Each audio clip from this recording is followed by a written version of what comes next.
안녕하세요. 권정민 교수입니다. 오늘은 온오프라인에서 학급 게임 만들기 몇 가지 게임화 전략들과 줌에서 이것을 어떻게 활용할 수 있을지에 대해서 보도록 하시겠습니다. 자, 우리가 지난 시간에는 게이미피케이션, 즉 게임화 전략들을 살펴보았는데요. 이것을 실제로 학급에서 우리가 사용을 할 때 사용할 수 있는 전략들입니다. 자, 첫 번째는 마임입니다. 여기 보시는 이 사람처럼 이 사람이 말을 안 하죠. 네, 소리를 내지 않고 몸동작으로만 표현을 해서 알아맞추는 게임입니다. 우리 영어로는 charades,라고도 하고요. 말을 하지 않고 동작으로만 표현해서 다른 아이들이 알아맞춥니다. 여기 보시면은 자, 여기를 보시면은 이렇게 단어 카드들이 있어요. 이거는 선생님들이 그냥 프린트 하셔서 잘라내시면 됩니다. 예를 들면은 영어 동사를 배우는 시간이라고 할게요. 이렇게 뭐 singing, jumping, smiling 이런 단어 카드를 만들어서 아이가 뽑게 합니다. 그럼 그 아이가 예를 들면 fishing이란 단어를 뽑았어요. 아무에게도 보여주지 않고 자기만 보고 자, 친구들에게 fishing이란 단어를 몸으로 표현하는 거예요. 뭐 이런 동작을 사용할 수 있겠죠. 다른 아이들이 알아맞히는 것입니다. 자, 이것을 그날 배운 교과 내에서 뭐 인물이라든지 용어, 단어라든지 혹은 그 절기에 따라서 뭐 크리스마스라든지 명절 이런 것들에 사용하실 수가 있겠습니다. 자, 이것을 줌에서도 저는 우리 대학 클래스 줌에서도 이제 몇 번 사용을 해봤는데요. 단어를 그 채팅창으로 학생 한 명에게만 알려줍니다. 그러면은 그 학생이 몸동작으로 표현을 해요. 그럼 다른 학생들이 그걸 보면서 알아맞추는 게임입니다. 자, 이렇게 전체 그룹에서도 할 수가 있고 이렇게 소그룹, 브레이크아웃 룸에서도 하는 것이 가능합니다. 자, 지시 따르기 형태의 게임화 방법도 있습니다. 그 중에 아주 대표적인 게 사이먼 세즈 게임인데요. 사이먼 세즈 게임은 이제 리더가 있어요. 술래. 술래가 사이먼 says, 사이먼이 말하기를 손을 머리에 올리세요. 사이먼이 말하기를 손으로 코를 만지세요. 이렇게 사이먼이 말하기를 이라고 하고 어떤 그 동작을 시켜요. 그럼 다른 아이들이 다 따라합니다. 그런데 사이먼이 말하기를 이라는 말이 생략되었을 때 예를 들면은 사이먼 says, touch your ears.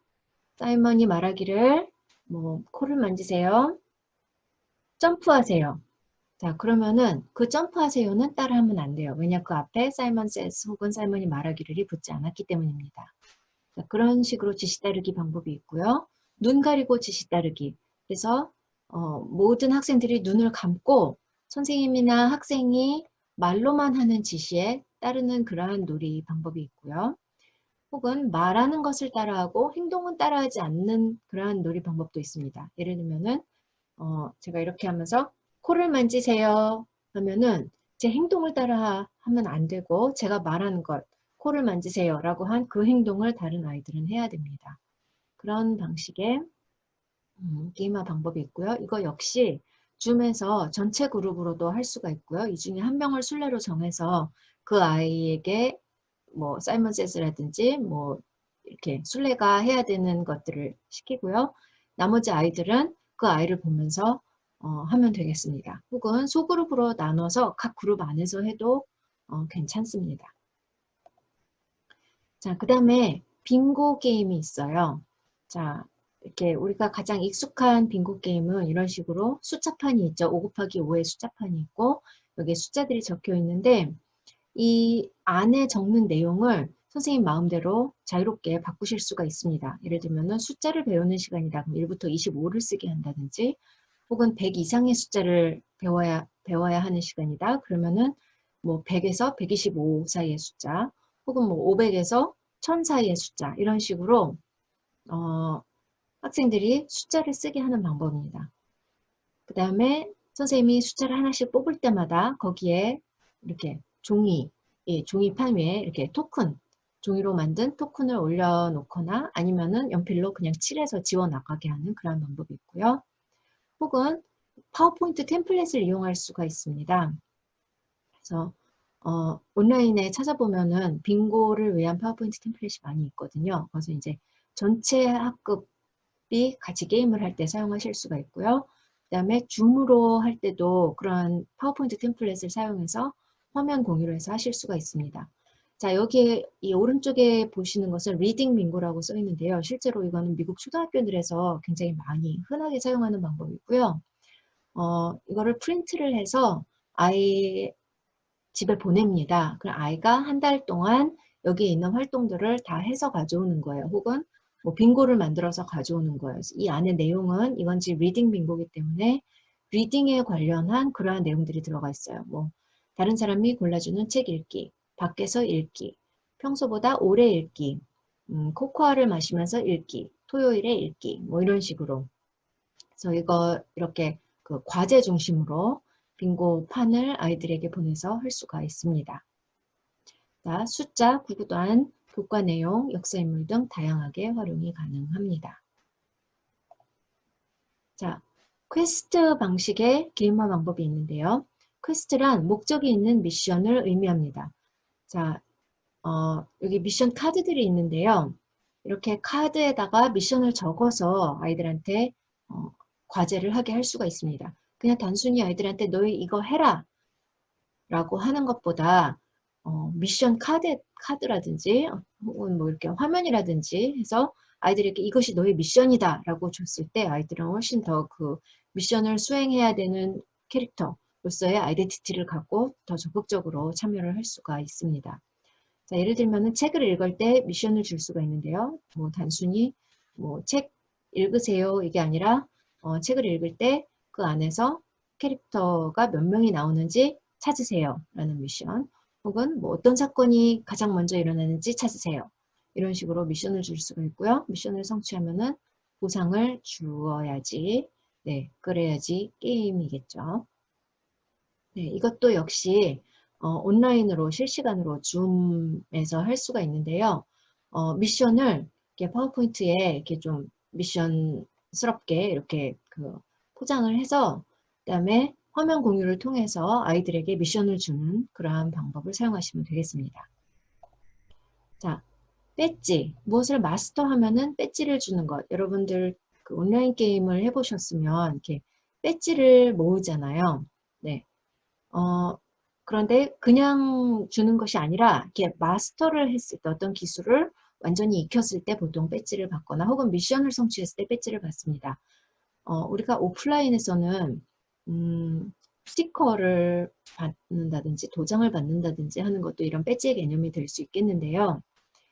기왕이면 스티커나 그 도장은 이제 너무 흔해졌으니까 그것보다 배지를 주면은 아이들이 이것을 좀 더 이렇게 게임처럼 생각을 해서 더 즐겁게 그 미션을 수행을 할 수가 있습니다. 기술을 연마했을 때, 마스터했을 때, 개념을 익혔을 때, 선생님이 제시한 기준을 성취했을 때, 그럴 때 배지를 주실 수가 있고요.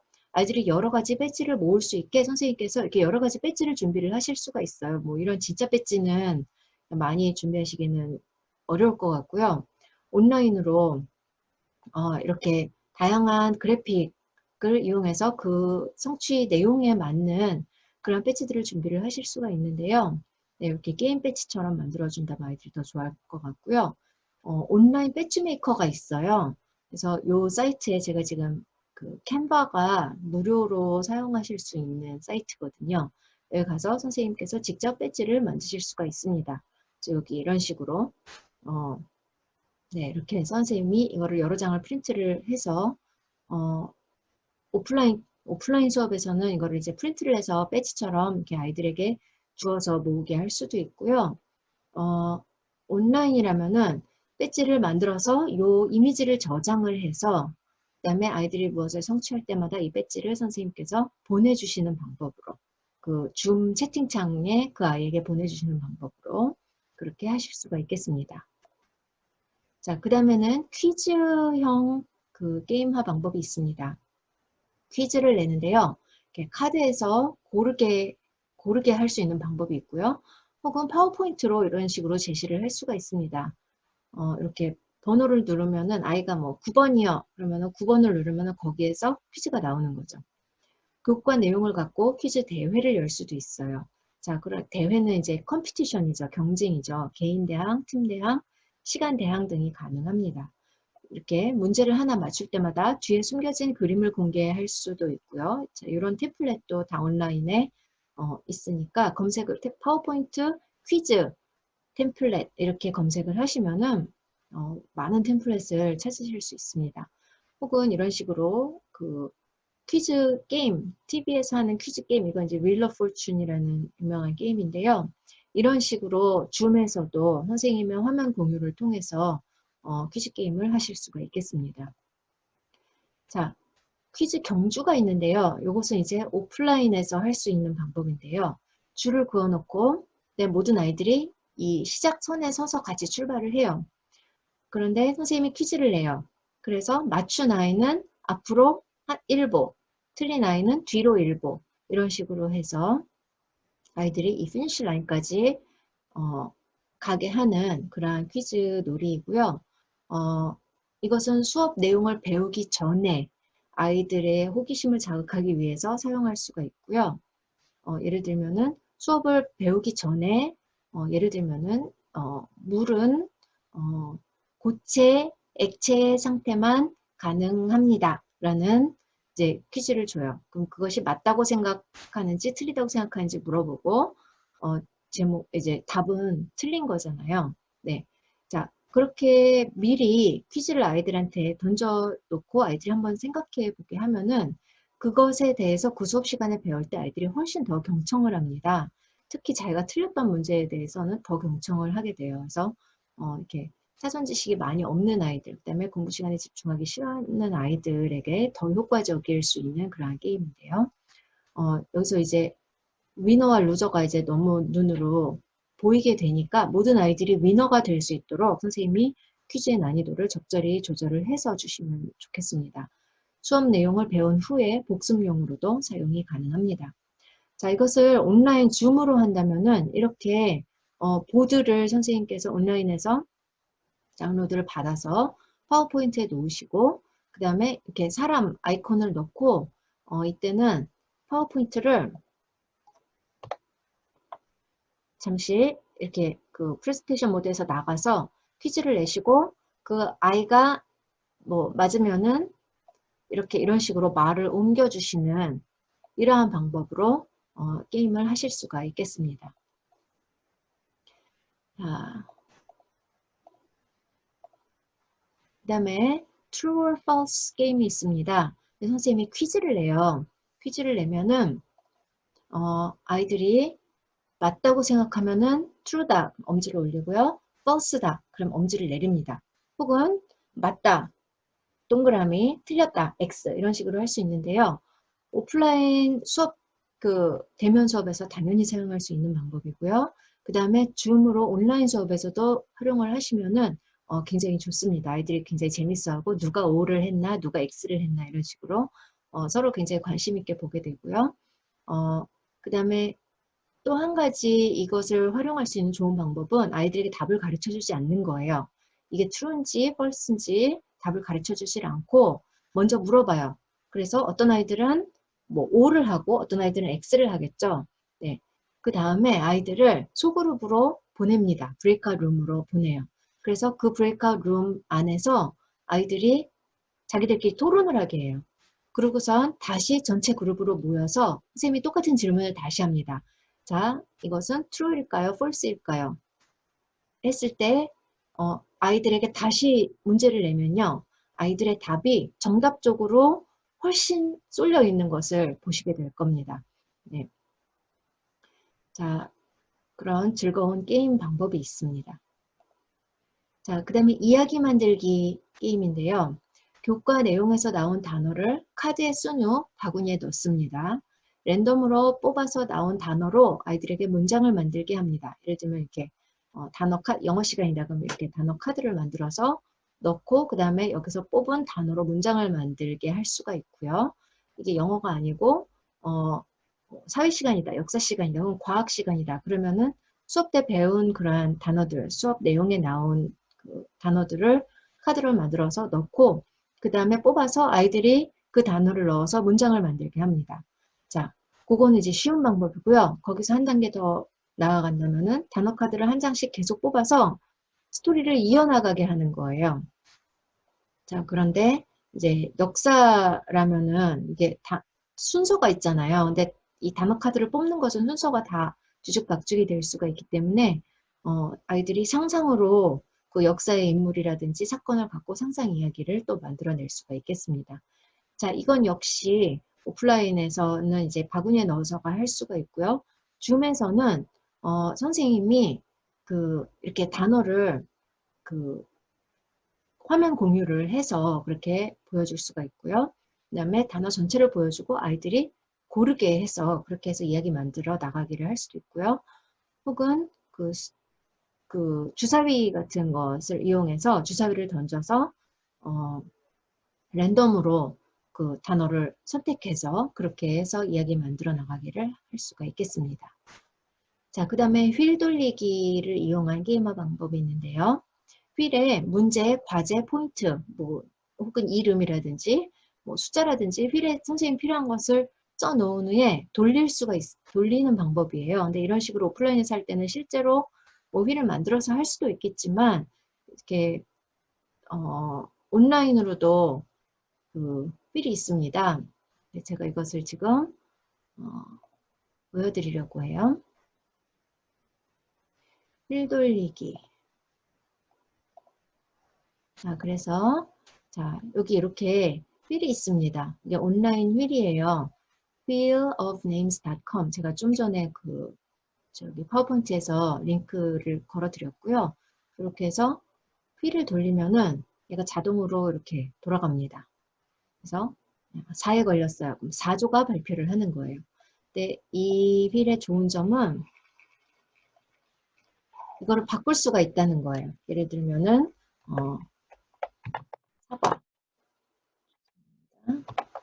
사과, 배, 포도, 복숭아, 수박, 오렌지 이런 식으로 선생님 필요에 따라서 내용을 바꿔서 이렇게 돌릴 수가 있습니다.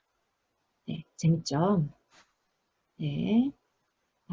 그 다음에 다시 파워포인트로 돌아가서요. 네.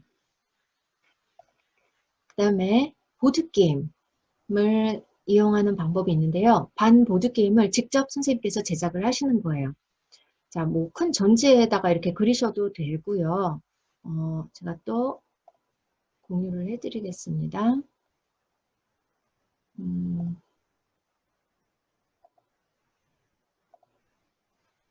이렇게 보시면은 그 보드게임 메이커가 있어요. 예를 들면은 이렇게 가서 자, 여기에 나온 것들을 이렇게 내용에 따라서 선생님이 고르게 되어 있고요.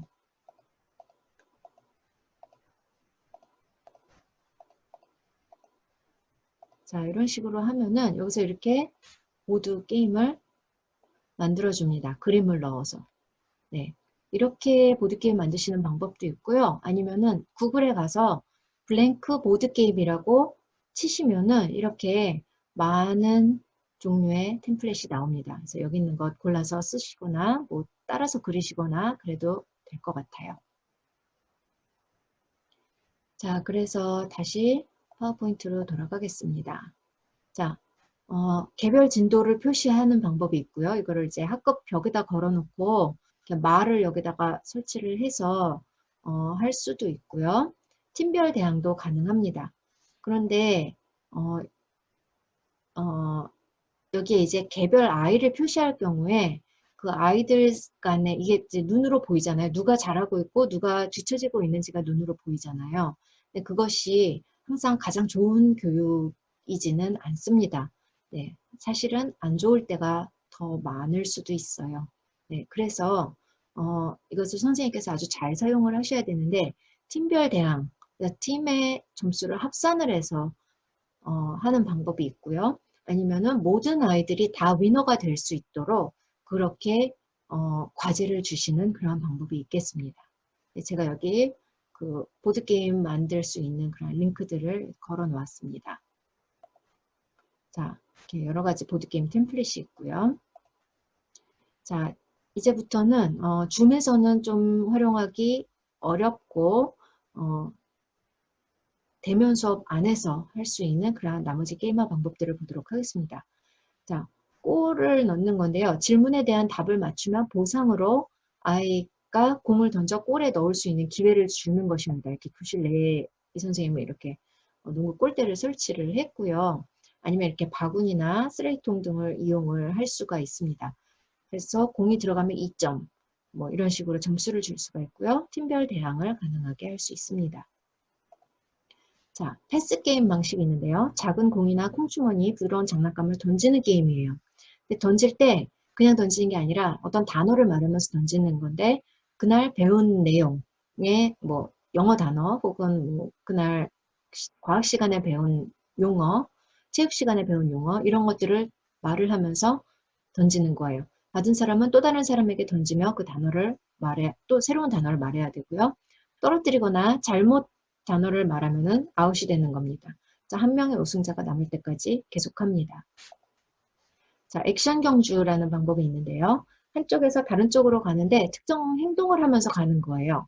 뭐 점프하면서 가기. 그러니까 이쪽 시작점에서부터 저쪽 피니시 라인까지 이제 아이들이 다 가는데 점프하면서 가기, 나는 신용을 하면서 가기, 노래하면서 가기, 구구단 외우면서 가기 등 교과에서 그날 배운 내용을 활용해서 체육이나 음악이나 수학 등을 활용을 해서 그렇게 할 수 있는 방법이 있습니다.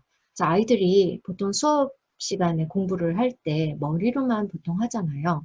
그런데 거기에 이렇게 몸으로 움직이는 놀이를 같이 합해서 하면은 이것이 경험적 학습이 돼서요. 아이들 기억에 훨씬 오래 남게 됩니다.